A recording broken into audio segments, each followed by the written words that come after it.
এখানে হচ্ছে এই যে এগুলো হচ্ছে পেঁপে চারা বলছে তো, দেশি পেঁপে কিন্তু বড় সাইজের। দোকানদার আর কি যেটা বললো, চারার দোকানদার। না আল্লাহ পাকি ভালো জানে, আগে তো হোক তারপরে দেখা যাবে। আমরা আমার জীবনে ভাই পেঁপে গাছ অনেকবার লাগাইছি কিন্তু হয় নাই। গত বছর একবার হইলো, আপনারা দেখছেন ভিডিওটা, কিন্তু পেঁপে গাছটা মরে গেছে আর কি, বড় হয়ে মরছে আর কি। তো এখন আর তো বাড়িতে পানি জমবে না ইনশাল্লাহ। তো এগুলো তো আপনারা দেখছেন, গর্ত করলাম, গর্ত করার পরে হচ্ছে মাটি এনে দেখেন এগুলো কিন্তু বালু চারপাশে। তো এরপর হচ্ছে মাটি দিয়ে তারপরে লাগাইছি। এর বেশি মাটি আশা করি পেঁপে গাছে লাগবে না। গর্তও করছি প্রায় আধা হাত, আর অনেকগুলো গাছই লাগাইতেছি এখন, আরও কাজ করতে হবে। কি করছে ওগুলা? ওই কুমড়া ছাড়া যে লাগামো কই, আমি তো এটাই বুঝতে পারতেছি না।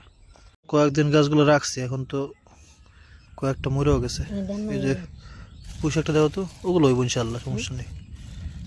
পুঁই শাকটা দেওয়া, পুঁই শাকটা নষ্ট হয়ে গেল, তো গোড়া হবে ইনশাল্লাহ। গোড়া গোড়া আছে না, ওটা লাগাবো না, সমস্যা নেই। আচ্ছা পুঁই শাকটা আগে ই করো, লাগাও। আমাদেরকে ই করে ওই বেগুন গাছের জন্য ওটি পরে ফেলাই, এখন ফেলার দরকার নেই। পুঁই শাকটা লাগাবো হচ্ছে পুকুর পাড়ে, হয় এদিকে জায়গা দিয়ে দিব, নাহলে এদিকে দিয়ে দেবো, সমস্যা নেই। লাগাই দিলাম, আল্লাহ ভরসা।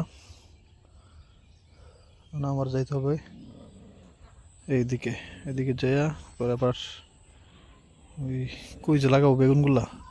গত বছর তো আলহামদুলিল্লাহ আপনারা দেখছেন আমাদের এত বেগুন হয়েছে, আমরা শুধু খাই নাই, মানুষকেও দিয়েছি, আমার খালাম্মাকে দিয়ে আসছি। এই পাড়ায় আমরা লাগাইছিলাম, কিন্তু এই পাড়াটাতে তো এখন সেরকম নাই। হ্যাঁ, অন্যরকম হয়ে গেছে বালু ফেলার পরে আর কি।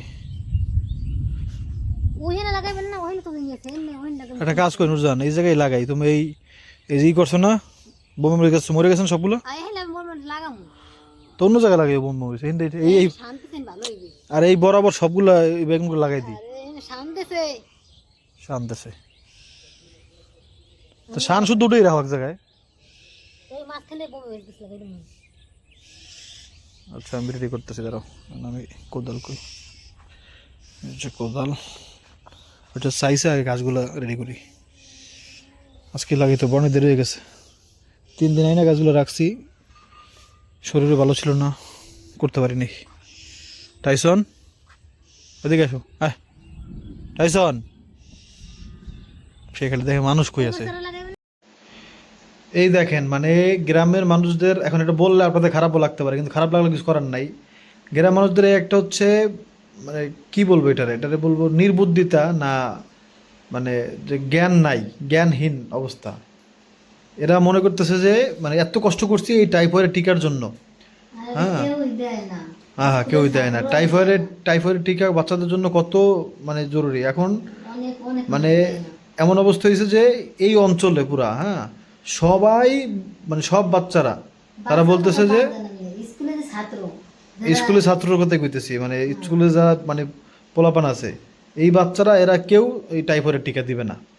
কেন দিবে না? এরা দিলে নাকি তারা মানে ক্ষতি হয়ে যাবে, মানে এরা খ্রিস্টান হয়ে যাব, এরকম কেউ কেউ মনে করতেছে। হ্যাঁ মানে হ্যাঁ হ্যাঁ হ্যাঁ, এটা একটা সাইড এফেক্ট তো আছেই ভাই, পার্শ্ব প্রতিক্রিয়া, মানে একটু জ্বর আসতে পারে। এখন এটা যদি একবারে খারাপ হইতো, মানুষ মরে যেতেছে, তাহলে কি কেউ এই টিকা কি দিতে দিত সরকার, তাই না? এটা তো স্বাভাবিক ব্যাপার, এটা বুঝে মানুষ। কিন্তু গ্রাম মানুষ এটা বুঝে না। গ্রাম মানুষ বুঝলে একবারে বুঝতে উল্লে হলে, আর না বুঝলে একবার কিচ্ছু বুঝে না। মানে বলতেছেন ভাই আপনি এত রাগ করতেছেন কেন, মানে ঘটনা হচ্ছে কেউই দিবে না, তো এটা কোনো কথা বলেন? এত মানুষ, এখানে হাজার হাজার মানুষ, তারা কেউ দিবে না টিকাটা। তারপরে আবার তাহলে তো তারাই, তাহলে তো মানে দিতই না টিকা, টিকা তারা দিতে চাইতেছে কি লেগে? কই রয়েছে কি আর কি লয় কি?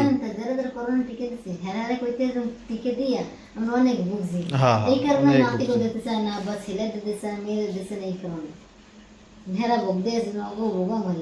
হ্যাঁ, অবশ্যই কিছু সত্যতা আছে, কিন্তু ওইটা আমি জানি না। কিন্তু আমার কথা হচ্ছে যে দেখেন, আমি ছোটবেলায় গ্রামে, এই যে একটা কথা বললাম না, গ্রামের মানুষ বুঝলে বেশি বুঝে।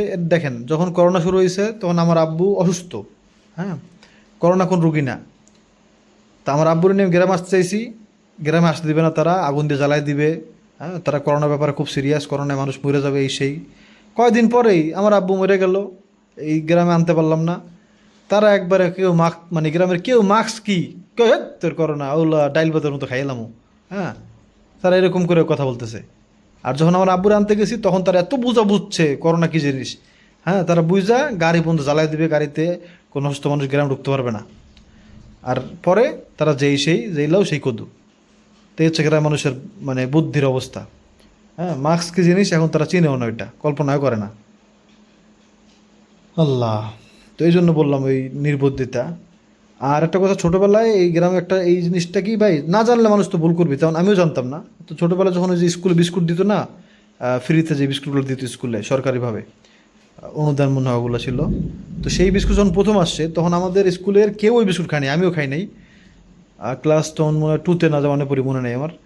তো কেউ খায় নাই, পরে মানে সবাই বলতেছে কি এটা খাইলে আমরা মানে কাফের হয়ে যাবো, মানে খ্রিস্টান হয়ে যাবো, এরকম একটা মানে ছড়াই গেছে গ্রামের ভিতরে।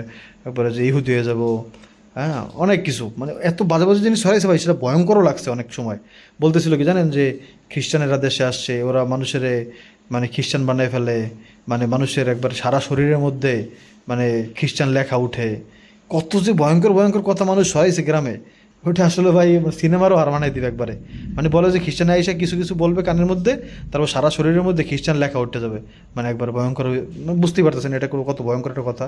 তো এটা শুনে শুনে বড় হয়েছি। তো এখন এই বড় হয়ে এত বছর পরে এখন এই ইন্টারনেটের যুগ, তারপরও মানুষের এই অবস্থা চলতেছে। এটা আসলে খুবই দুঃখজনক। কি আর করা এখন।